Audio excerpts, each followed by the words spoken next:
Hello everyone, this is Jyoti Gupta and welcome back to my YouTube channel learn with a learner.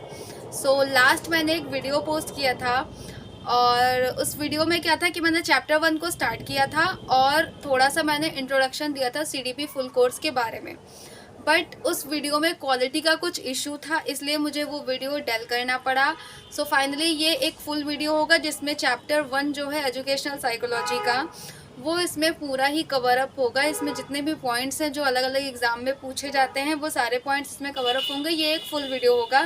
साथ ही साथ introduction भी मैं दे देती हूँ। इंट्रोडक्शन में क्या है, सीडीपी फुल कोर्स के बारे में। सीडीपी का फुल कोर्स यानी कि जितने भी एग्ज़ाम्स होते हैं टीचिंग, जहाँ पे पेडागॉजी पूछी जाती है, जहाँ पे चाइल्ड डेवलपमेंट आता है, जैसे कि DSSB, KVS, super TET, UP TET, C TET, हर एक एग्ज़ाम टीचिंग एग्ज़ाम जहाँ जहाँ पे सीडीपी आता है, जहाँ पे साइकोलॉजी पूछा जाता है, साइकोलॉजी तो नहीं कहूँगी बट जहाँ पे सीडीपी आता है, जहाँ पे पेडागॉजी का सेक्शन आता है, वहाँ पे आपको ये पूरा कोर्स हेल्पफुल होगा। इसमें सारी वीडियोज़ आएंगी, सारी चीज़ों को मैं डिस्कस करूँगी बोर्ड पर, समझाऊंगी मैं खुद से। आपको क्या करना है, आपको इन सब के नोट्स बनाने हैं, नोट्स खुद के प्रिपेयर करने हैं जो आपके लिए बहुत ज़्यादा हेल्पफुल होंगे। प्लीज़ आपसे मेरी रिक्वेस्ट है कि आप अपने नोट्स अपने हाथ से बनाइए। किसी भी पीडीएफ पर डिपेंड मत रहिए कि आपको कोई पीडीएफ मिल जाएगी और उससे आप नोट्स पढ़ेंगे। इससे कुछ बेनिफिट आपको नहीं होगा। आप क्लास को सुनेंगे, फिर जो चीज़ें मैं बता रही हूँ उसे आप अपने वर्ड्स में अपनी कॉपी में लिखेंगे, अपनी नोट्स में आप मेंशन करेंगे, नोट डाउन करेंगे। इससे आपके दिमाग में चीज़ें रुकेंगी, इससे आपके दिमाग में चीज़ें टिकेंगी, जो कि काफ़ी इंपॉर्टेंट है और आपके लिए बेनिफिशियल होगा। फिर दोबारा जब आप उस नोट्स को पढ़ेंगे, क्योंकि वो आप नोट्स आपने अपने हाथ से बनाई है, तो कहीं ना कहीं आप बहुत जल्दी उस चीज़ों को रिवाइज कर जाएंगे और धीरे धीरे आपके माइंड में सारे टॉपिक रिकॉल होंगे। ये तो हुई सिंपल सी बात। अब हम आज का जो हमारा टॉपिक है उसको स्टार्ट करते हैं। आज का टॉपिक क्या है, educational psychology, chapter 1 which is educational psychology. Educational psychology में कुछ छोटे छोटे पॉइंट्स हैं जो मैं अभी डिस्कस करूँगी, जिसमें सबसे पहले वर्ड आता है साइकोलॉजी के बारे में, कि हमें साइकोलॉजी के बारे में थोड़ा जानने की नीड है। वर्ड इज साइकोलॉजी और इस वर्ड का यूज़ किसने किया, तो साइकोलॉजी वर्ड का यूज़ सबसे पहले 1590 में साइकोलॉजिस्ट थे रुडोल्फ गोकल ने किया। कब किया, 1590 में, बाय द रुडोल्फ गोकल। और इन्होंने ही साइकोलॉजी की इटिमोलॉजी भी बताई कि साइकोलॉजी किन वर्ड से मिलकर बना है। साइकोलॉजी की इटिमोलॉजी क्या होगी, रुडोल्फ गोकल के द्वारा साइकी दो ग्रीक वर्ड से मिलकर बना है, psyche plus logos. Psyche plus logos.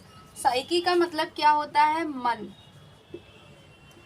Psyche का मतलब क्या होता है, मन। और लोगोस हम अध्ययन से लगा सकते हैं कि अध्ययन या स्टडी। तो मन का अध्ययन करना क्या है, साइकोलॉजी है। पॉइंट बहुत छोटा लग रहा होगा बट ये आता है, क्वेश्चन आपका 1 नंबर में पूछ लिया जाता है। तो बेसिक से मैं स्टार्ट कर रही हूँ कि एक भी पॉइंट छूटने ना पाए, हर एक पॉइंट को कवर अप कर रही हूँ। मन का अध्ययन क्या है, साइकोलॉजी है। और ये किसने बताया है, किसके अकॉर्डिंग है, रुडोल्फ गोकल के अकॉर्डिंग है। रुडोल्फ गोकल के अकॉर्डिंग मन का अध्ययन, ये सिंपल मीनिंग है। पहले के जो काफ़ी पहले के एज में साइकोलॉजी क्या थी, मन का अध्ययन थी। उसके बाद इसमें धीरे धीरे चेंज आया, फिर ये आया कि ये साइकोलॉजी क्या है, आत्मा का अध्ययन है। उसके बाद जब चेंज आया तो ये आया कि साइकोलॉजी क्या है, व्यवहार का अध्ययन है, कॉन्शियसनेस यानी कि चेतना का अध्ययन है। साइकोलॉजी क्या है, चेतना का अध्ययन है। और फिर जब चेंज आया तो फिर आया कि क्या है, व्यवहार का अध्ययन है। इसमें धीरे धीरे बदलाव आते रहे कि साइकोलॉजी में किस चीज़ का अध्ययन किया जाता है। बट इनिशियल लेवल क्या था, इनिशियल था मन। पहले मन का अध्ययन ही साइकोलॉजी था। बट अब जो अर्थ है वो बदल गया है, अर्थ बदल गया है। मॉडर्न एज में साइकोलॉजी क्या है, मॉडर्न एज में साइकोलॉजी क्या है, व्यवहार का अध्ययन है। Study of behaviour, study of behaviour क्या है? स्टडी ऑफ बिहेवियर क्या है? साइकोलॉजी है।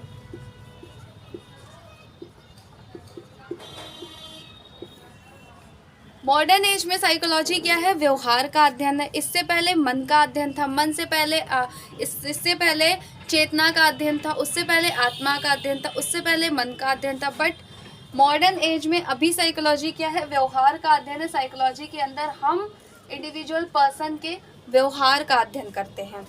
और इस जो साइकोलॉजी की डिफिनेशन है, यानी कि मन, व्यवहार, आत्मा, सोल, ये सारी जो चीज़ें हैं, इसमें एक कोट है जो कि काफ़ी फेमस है। एक कोट है जो काफ़ी फेमस है। वो कोट किसका है?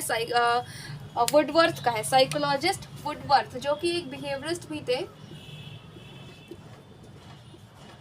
साइकोलॉजिस्ट वुडवर्थ का एक कोट है जो कि काफ़ी इम्पोर्टेंट है, एग्जाम्स में पूछ लिया जाता है। वुडवर्थ का कोट ये था कि first psychology lost its mind, then its soul, then its consciousness, now some sort of behavior is left। यानी कि सबसे पहले साइकोलॉजी ने अपने मन को खोया, फिर साइकोलॉजी ने अपनी आत्मा को खोया, फिर साइकोलॉजी ने अपनी चेतना को खोया, बट अब कुछ व्यवहार बचा हुआ है। ये कोड काफ़ी इम्पॉर्टेंट है। इस कोड को आप अपने नोट में मेंशन करिए। और ये कोड है किसका? वुडवर्थ का कोड है, जो कि एक बिहेवियरिस्ट है। वुडवर्थ का कोट क्या है? First psychology lost its mind,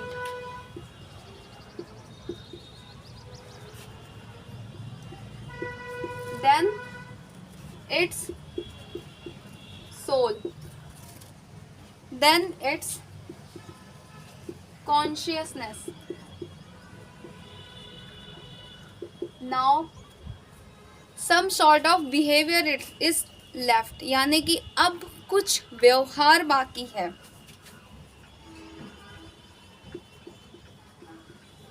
short of behaviour is left. अब कुछ व्यवहार बाकी है। यानी कि पहले साइकोलॉजी ने अपने मन को खोया, मन के बाद उसने अपनी आत्मा को खोया, देन उसकी चेतना को खोया, but now some sort of behaviour is left. इसीलिए कहते हैं कि साइकोलॉजी अब क्या है? साइकोलॉजी अब व्यवहार का अध्ययन है। ये कोट काफ़ी इम्पॉर्टेंट है। और ये कोट किसका है? वुडवर्थ का कोट है। अब बात कर लेते हैं साइकोलॉजी की लैब। साइकोलॉजी की लैब कहाँ ओपन हुई? इससे भी क्वेश्चन आता है। सो फर्स्ट साइकोलॉजी की जो लैब ओपन हुई थी in world, in the whole world, वो किसने ओपन की थी? By the Wilhelm Wundt.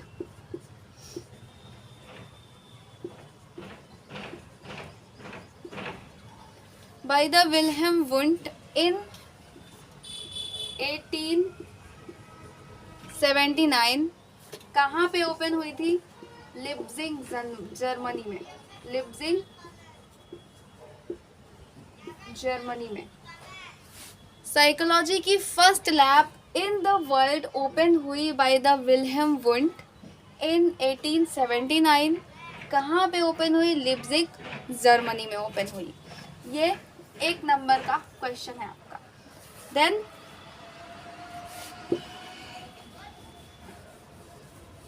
In India, India में जो लैब ओपन हुई थी सबसे पहले, वो ओपन हुई थी फर्स्ट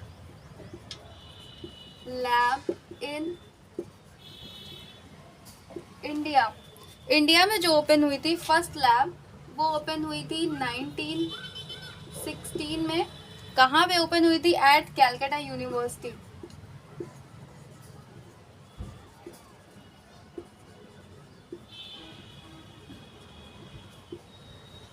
कैलकाटा यूनिवर्सिटी बाय किसने ओपन की थी? डॉक्टर एन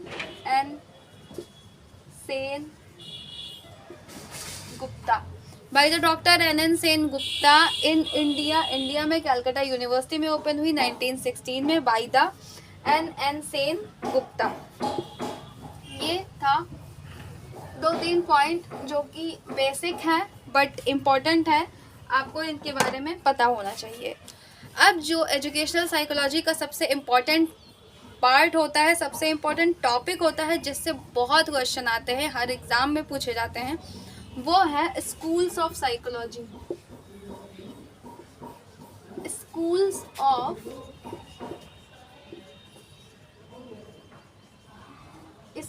ऑफ साइकोलॉजी यानी कि मनोविज्ञान के संप्रदाय। मनोविज्ञान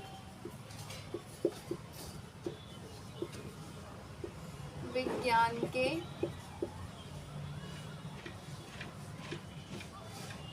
संप्रदाय। मनोविज्ञान के कुछ संप्रदाय हैं। स्कूल से, संप्रदाय से मतलब हुआ कि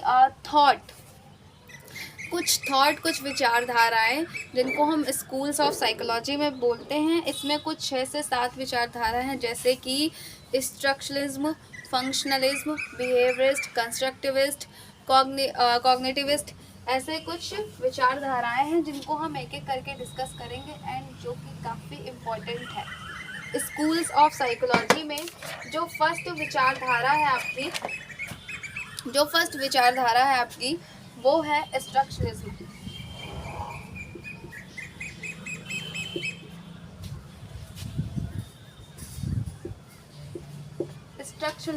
इसको हिंदी में कहते हैं संरचनावाद।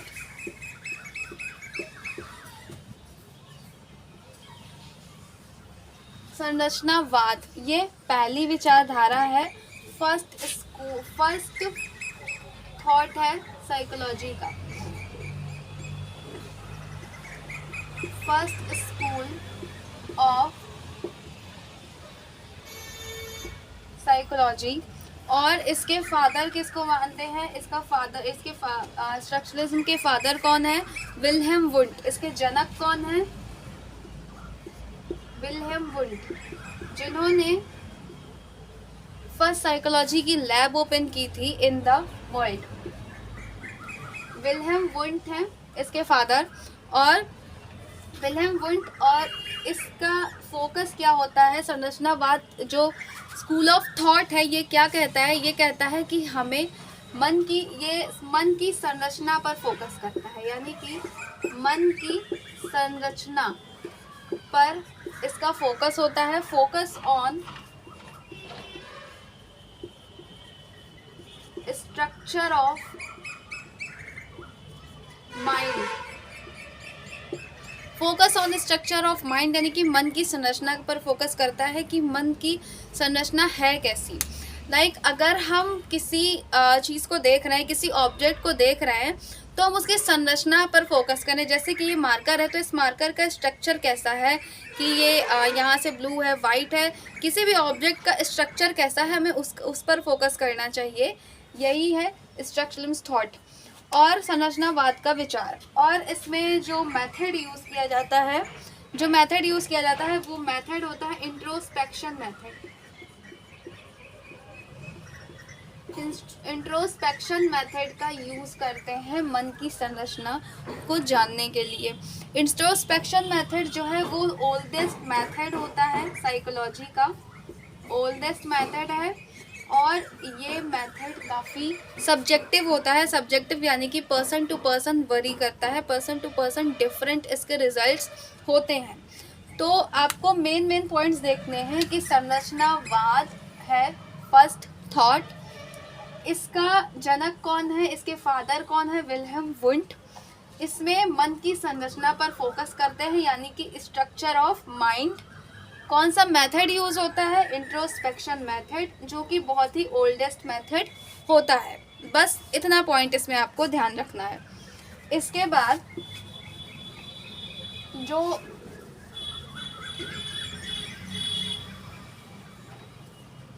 इंट्रोस्पेक्शन मेथड जो था वो काफ़ी सब्जेक्टिव था, इसलिए इस स्कूल ऑफ थॉट यानी कि जो स्ट्रक्चरलिज्म है, संरचनावाद है, इसको बहुत ज़्यादा क्रिटिसाइज़ किया गया और उसके बाद एक नया स्कूल ऑफ थॉट निकल के आया जो कि है फंक्शनलिज्म।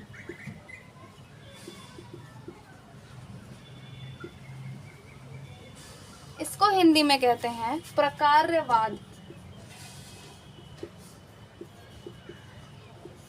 प्रकार्यवाद, फंक्शनलिज्म। फंक्शनलिज्म के फादर कौन है? ये सेकेंड ऑथर। इसके फादर यानी कि इसके जनक कौन है? William James. इसके जनक कौन है? William James.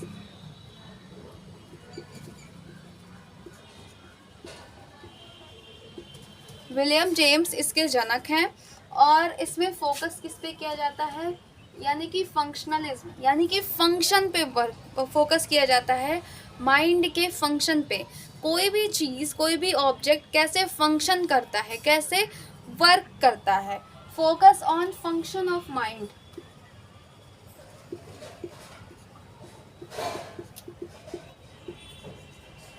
Function of mind यानी कि ये जो है वो फंक्शन पे फोकस करता है कि कोई भी चीज़ फंक्शन कैसे करती है।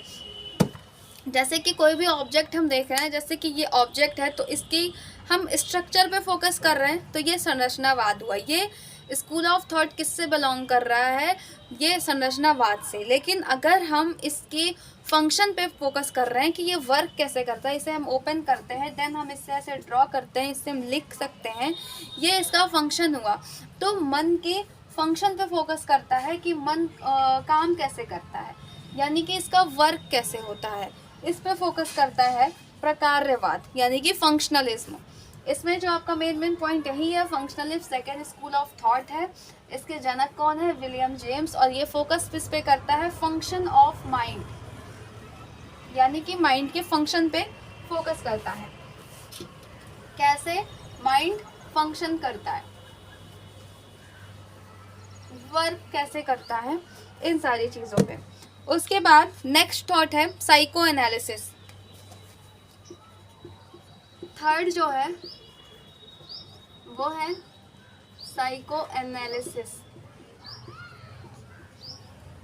मनोविश्लेषणवाद, इसको हिंदी में कहते हैं मनोविश्लेषणवाद।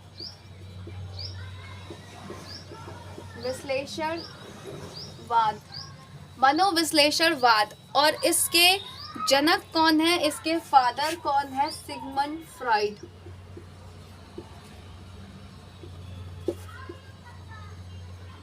सिगमंड फ्रॉइड इसके जनक हैं, इसके फादर है मनोविश्लेषणवाद के।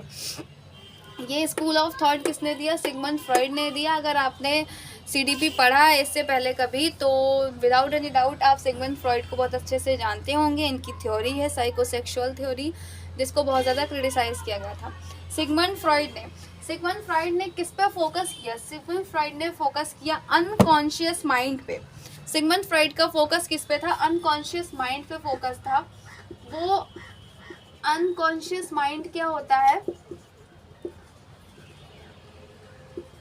अचेतन मन। अनकॉन्शियस माइंड को हिंदी में कहते हैं अचेतन मन। अचेतन मन पे फोकस किया। यानी कि इन्होंने, सिगमंड फ्रॉइड ने पहले तो 3 स्टेजेस बताई मन की, यानी कि माइंड की 3 स्टेजेस बताई। 3 स्टेजेस थी ऑफ माइंड, जो कि क्या था? इट, ईगो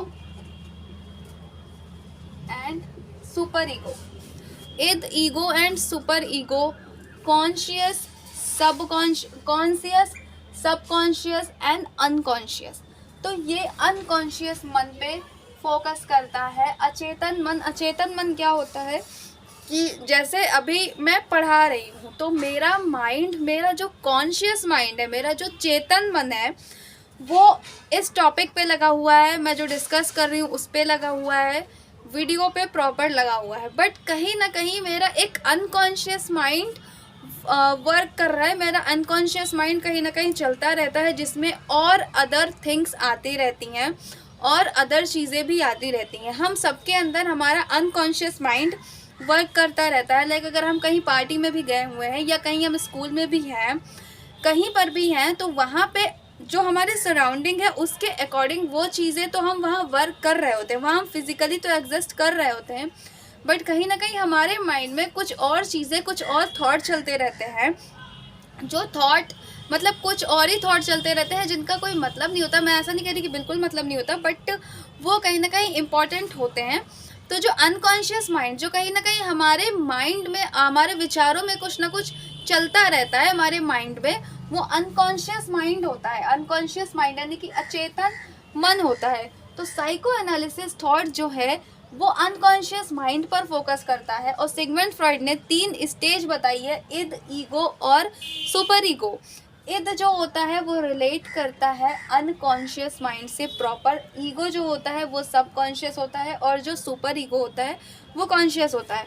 अब ये क्या है, ये एक डिफरेंट थ्योरी है जो कि आएगी साइको एनालिसिस थ्योरी, जिसमें हम इसके बारे में पढ़ेंगे।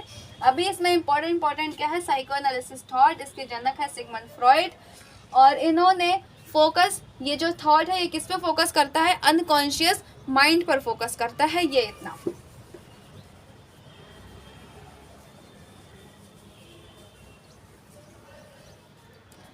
नेक्स्ट थॉट है बिहेवियरिज्म।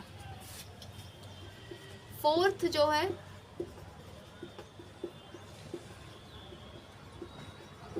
यानी कि व्यवहारवाद, इसको हिंदी में कहते हैं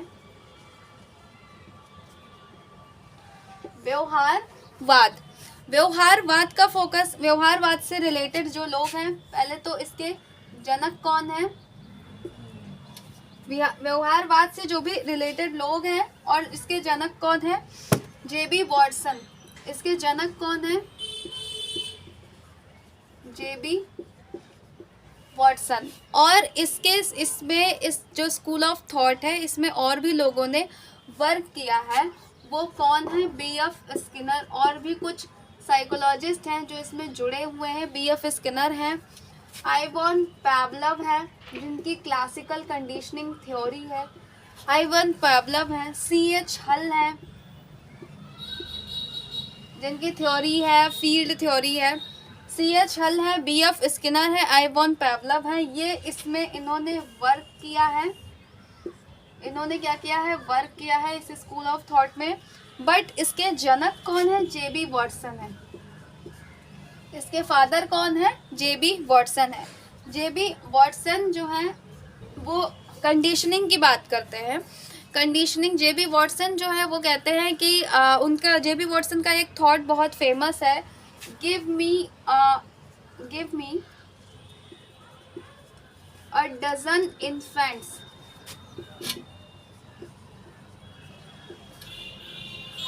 and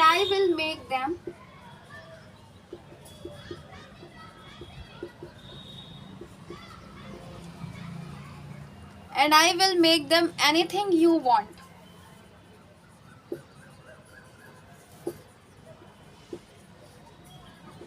ये जेबी वॉटसन का कोट है, और इस कोट का में क्या है कि give me a dozen infants and I will make them anything you want, यानी कि मुझे 1 दर्जन इन्फेंट्स दो, नवजात शिशु दो, और कंडीशनिंग करके उन्हें इन्वायरमेंट देके मैं उन्हें कुछ भी बना सकता हूँ, चोर, डॉक्टर, या मतलब कुछ भी बना सकता हूँ। लाइक क्या है, चोर बना सकता हूँ, डॉक्टर बना सकता हूँ, पुलिसमैन बना सकता हूँ। यानी कि मैं उन्हें कंडीशनिंग करके उनको बिहेवियर पे ज़्यादा फोकस करते थे, यानी कि उन्हें ऐसा इन्वायरमेंट दे के मैं उन्हें कुछ भी बना सकता हूँ, भले ही उनकी जो हेरिडिटी है, उनके जीन्स हैं वो कुछ भी रहे हों, बट मैं उन्हें कुछ भी बना सकता हूँ जो आप बोले, कंडीशनिंग करके। ये इनका कोट काफ़ी फेमस है, और ये कोट पूछ भी लिया जाता है कि ये कोट किसका है। ये जेबी वॉटसन का कोट है।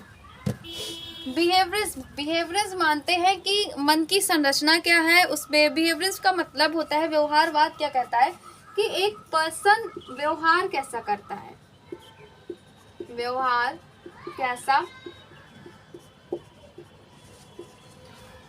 कैसा करता है, यानी कि एक जो पर्सन है, बिहेवियरिस्ट थॉट का मतलब है कि हम मन की संरचना को नहीं मानते हैं, मन वर्क कैसे करता है मुझसे भी नहीं मानते हैं, क्योंकि हम कोई चीज़ देख नहीं सकते, संरचना हम देख नहीं सकते हैं, फंक्शन उसका हम देख नहीं सकते हैं, बट व्यवहार को हम इजीली देख सकते हैं। एक पर्सन किसी इन्वायरमेंट में, किसी सिचुएशन में व्यवहार कैसे करता है, वो कैसे किस खुद को प्रेजेंट करता है उसी पर फोकस करते हैं। जैसा वो व्यवहार करेगा हम वैसा ही उसको समझेंगे।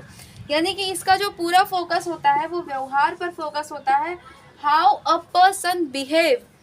यही इसमें आता है कि एक पर्सन बिहेव कैसे करता है, ये स्कूल ऑफ थॉट के अंदर। जेबी वॉटसन इसके जनक है और इसमें वर्क किसने किसने किया है, आइवन पैवलोव ने किया है, बीएफ स्किनर ने किया है, बहुत सारे लोगों ने, सीएच हल ने वर्क किया है, बट इसके जनक कौन है, जेबी वॉटसन है। नेक्स्ट स्कूल ऑफ थॉट जो है वो है gestalt psychology. Gestalt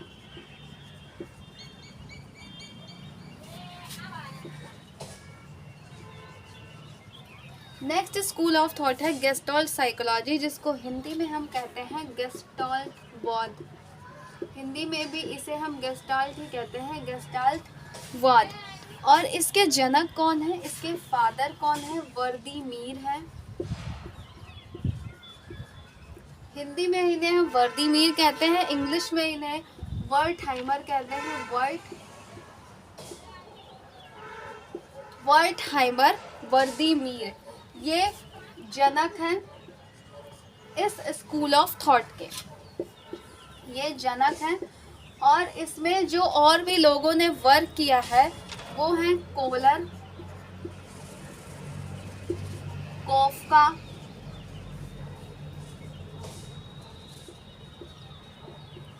Kurt Lewin, ये तीनों भी इसमें इम्पॉर्टेंट हैं। क्वेश्चन आ सकता है कि जैसे गेस्टॉल्ट साइकोलॉजी में से रिलेटेड कौन कौन से लोग हैं, कौन कौन से साइकोलॉजिस्ट हैं जो गेस्टॉल्ट स्कूल ऑफ थॉट में मानते हैं, तो वो हैं कोलर, जिनकी थ्योरी भी हमने पढ़ी है, कोफ्का और कर्ट लेविन। ये तीन भी इससे जुड़े हुए हैं, बट इसके जनक कौन है, वर्दीमीर है, वर्टहाइमर है। गेस्टॉल्ट स्कूल ऑफ थॉट क्या कहता है कि ये फोकस करता है होल पे। ये गेस्टॉल्ट स्कूल ऑफ थॉट कहता है कि किसी भी प्रॉब्लम को या किसी भी ऑब्जेक्ट को या किसी भी थॉट को हमें उसे टुकड़ों में तोड़ने के बजाय उसे हमें एज अ होल देखना चाहिए। फोकस करता है प्रॉब्लम या किसी भी चीज़ के होल पे फोकस करता है, उसके पार्ट्स पे नहीं, होल पे फोकस करता है, होल पे फोकस करना चाहिए। और इस स्कूल ऑफ थॉट में एक कोट भी है जो काफ़ी फेमस है, जो कोट दिया था एरिस्टोटल ने, बट यूज़ किया गया था इस स्कूल ऑफ थॉट में। वो कोट है, the whole is greater than sum of its parts. The whole is greater than sum of its parts.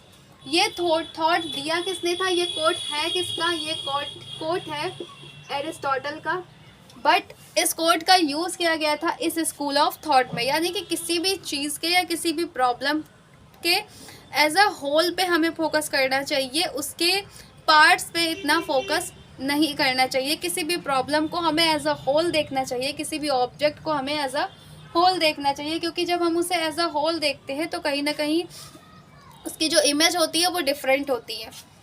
तो the whole is greater than sum of its part. Gestalt psychology में क्या क्या है हमने पढ़ा। इसके जनक कौन है, वर्दीमीर, जिनको हिंदी में वर्दीमीर, इंग्लिश में वर्टहाइमर कहते हैं। और ये फोकस किस पे करता है, किसी भी प्रॉब्लम के, किसी भी ऑब्जेक्ट के होल पे फोकस करता है। इससे रिलेटेड जो कोट है वो क्या है, the whole is greater than sum of its parts. ये कोट है किसका, एरिस्टोटल का है, बट यूज़ किया गया था इस कोट में, इस स्कूल ऑफ थॉट में। और इससे जो और रिलेटेड जो साइकोलॉजिस्ट हैं वो हैं कोलर, कोफ्का एंड कर्ट लेविन, भी इससे जुड़े हुए हैं।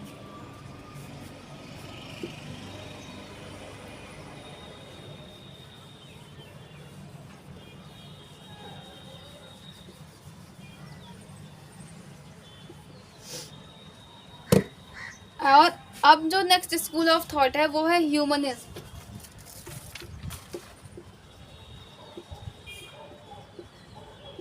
यानी कि मानवतावाद। इससे रिलेटेड जो लोग हैं वो हैं कार्ल रॉजर्स, कार्ल रॉजर्स और अब्राहम मैस्लो।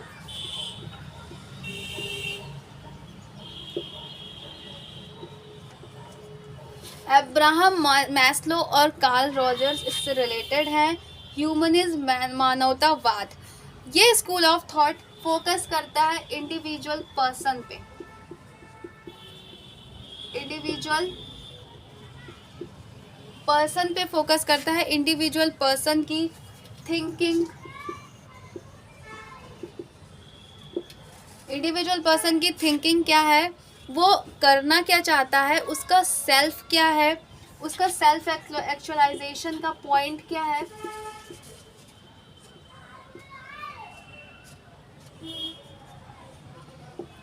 ये school of thought totally focus करता है इंडिविजुअल पर्सन पे। जैसा कि हमने इसको पढ़ा ह्यूमनिज्म यानी कि मानवतावाद, इससे ही हमको समझ में आ रहा होगा कि ये फोकस किस पे करता है, ह्यूमन पे फोकस करता है, इंडिविजुअल पर्सन पे फोकस करता है।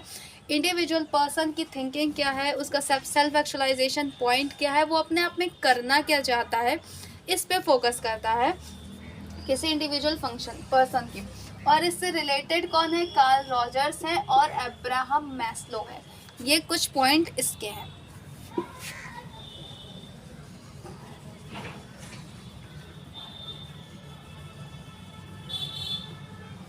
नेक्स्ट स्कूल ऑफ थॉट है कंस्ट्रक्टिविज्म।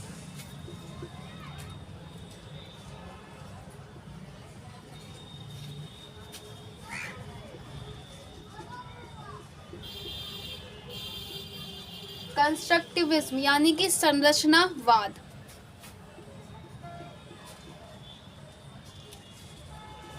संरचनावाद, कंस्ट्रक्टिविज्म जो है ये new modern school of thought है, यानी कि प्रेजेंट में कंस्ट्रक्टिविज्म का पर फोकस किया जाता है। संरचनावाद यानी कि ज्ञान की संरचना पर फोकस किया जाता है। बच्चे जो अपने ज्ञान की संरचना है वो स्वयं करते हैं। इससे रिलेटेड कौन कौन है, इससे रिलेटेड है जेरोम ब्रूनर, प्याजे, वाइगोस्की। ये कुछ साइकोलॉजिस्ट हैं जो इससे रिलेटेड हैं। जेरोम ब्रूनर, प्याजे, वाइगोस्की, ये इससे रिलेटेड है। और ये नॉलेज के कंस्ट्रक्शन पर फोकस करता है, कंस्ट्रक्शन ऑफ नॉलेज।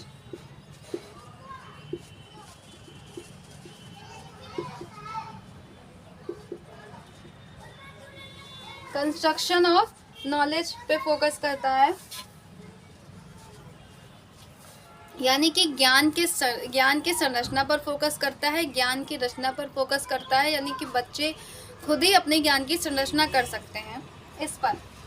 इससे रिलेटेड जो है जेरोम ब्रूनर, प्याजे और वाइगोस्की है।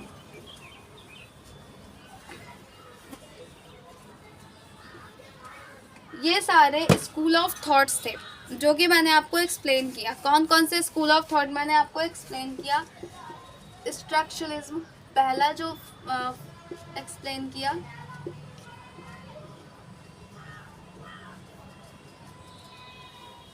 Structuralism, then functionalism,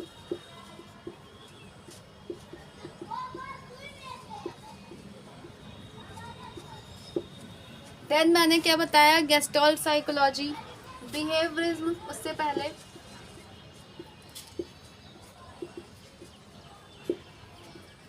gestalt, constructivism,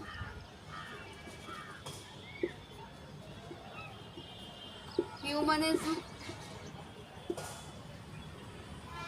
ये कुछ अलग अलग स्कूल ऑफ थॉट्स हैं जिनके फादर कौन है, जिनका फोकस किस पर है, जिससे रिलेटेड जो साइकोलॉजिस्ट है वो मैंने आपको बताया। आज की वीडियो इतना ही, यही इतना टॉपिक था जिसमें हमने साइकोलॉजी के बारे में डिस्कस किया, साइकोलॉजी की इटिमोलॉजी के बारे में डिस्कस किया, साइकोलॉजी की लैब कहाँ ओपन हुई इस पर डिस्कस किया, और कुछ स्कूल ऑफ थॉट को समझा। स्कूल ऑफ थॉट यानी कि जो स्कूल्स ऑफ साइकोलॉजी हैं, मनोविज्ञान के संप्रदाय, ये बहुत इम्पॉर्टेंट है। इससे क्वेश्चंस बनते हैं, हमेशा पूछे जाते हैं, तो आप इसको ज़रूर देखिएगा। और आज की वीडियो इतनी ही। जो नेक्स्ट हम लोग डिस्कस करेंगे, नेक्स्ट जो वीडियो होगी, नेक्स्ट चैप्टर 2 जो होगा वो होगा ग्रोथ एंड डेवलपमेंट का। ग्रोथ एंड डेवलपमेंट को हम पढ़ेंगे। उसके बाद जितने भी टॉपिक होते हैं इसमें, इंटेलिजेंस से लेकर क्रिएटिविटी, पर्सनैलिटी, जितनी भी थ्योरीज हैं उनको हम एक एक करके डिस्कस करेंगे। फाइनली ये फर्स्ट वीडियो थी जिसमें आपका चैप्टर 1 पूरा कवर हो रहा है। एजुकेशनल साइकोलॉजी में जितनी भी चीज़ें, जो छोटे छोटे पॉइंट्स होते हैं, जो टॉपिक होते हैं, वो इसमें इतना ही आता है। अगर कुछ बचा रह गया तो उसको मैं एक्स्ट्रा में करवा दूँगी, उसकी कोई टेंशन लेने की ज़रूरत नहीं है। So finally, if you like my video, then like, subscribe and share. Thank you so much.